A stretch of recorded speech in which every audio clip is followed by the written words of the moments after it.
वो भी कहता है टाइम नहीं है और भिखारी भी कहता है टाइम नहीं है। तो टाइम का हो क्या रहा है बताओ आप।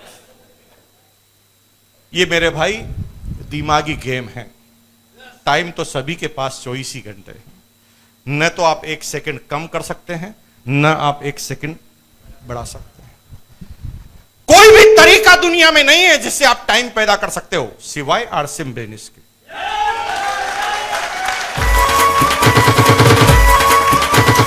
मेरे पास 24 घंटे थे।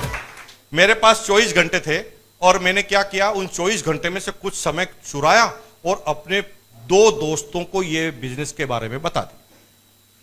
दोनों दोस्त भी 1-1 घंटा आरसीएम में काम करने लगे, लेकिन मेरी टीम में थे तो उनके लिए अगर काम हो रहा था तो मेरे लिए भी काम हो रहा था।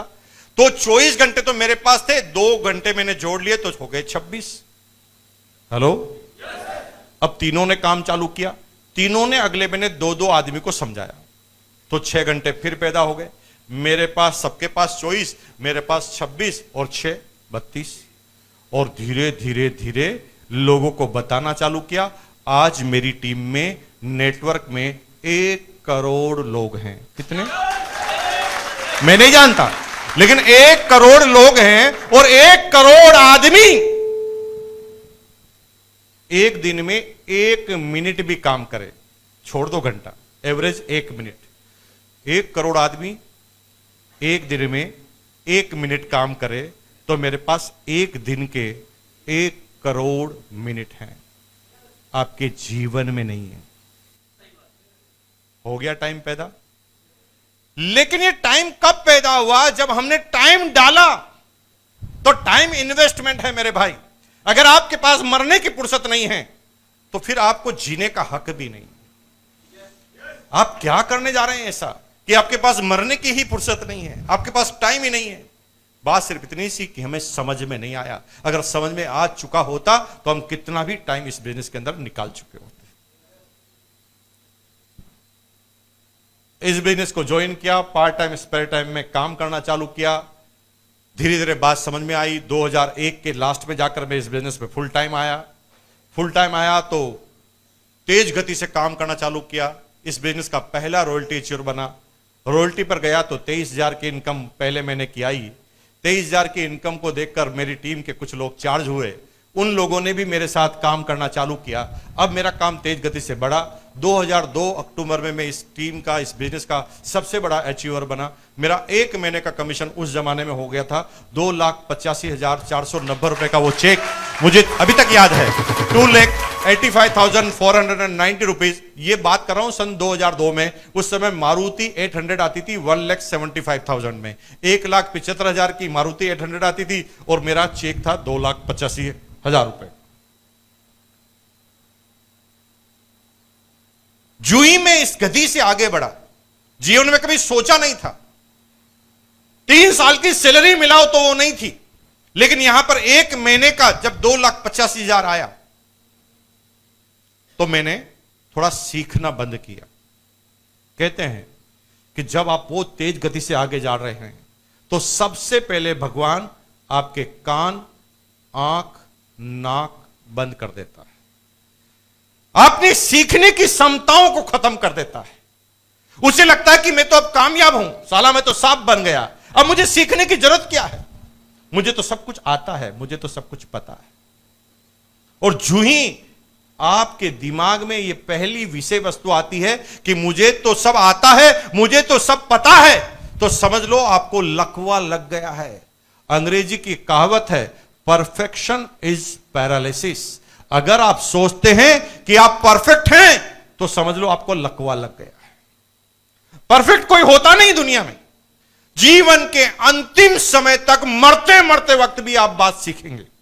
और सीखना एक जर्नी है, सीखना एक प्रोसेस है, सीखना कोई एंड नहीं है। कोई कहता मैं सब कुछ सीख गया हूं तो वो खत्म हो जाएगा।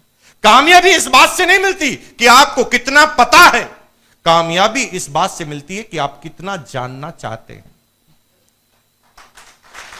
अगर जानना चाहते हैं, यह आपको पता है, तो आप आगे बढ़ते जाएंगे। एक डॉक्टर 40 साल पहले उसने बीडीएस किया, दांतों का डॉक्टर बना।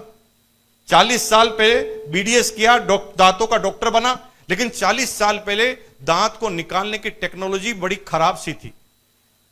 दर्द होता था दांत निकालने में, और उस समय सारे डॉक्टर कैसे निकालते थे दांत?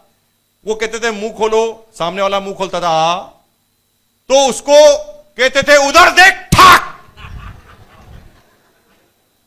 एक झटका लगता था, पूरा आदमी गहरा जाता था और दांत बाहर आ जाता था। ये उस जमाने की लेटेस्ट टेक्नोलॉजी थे, और भाई साहब जिन्होंने बीडीएस किया था वो सीख के आए।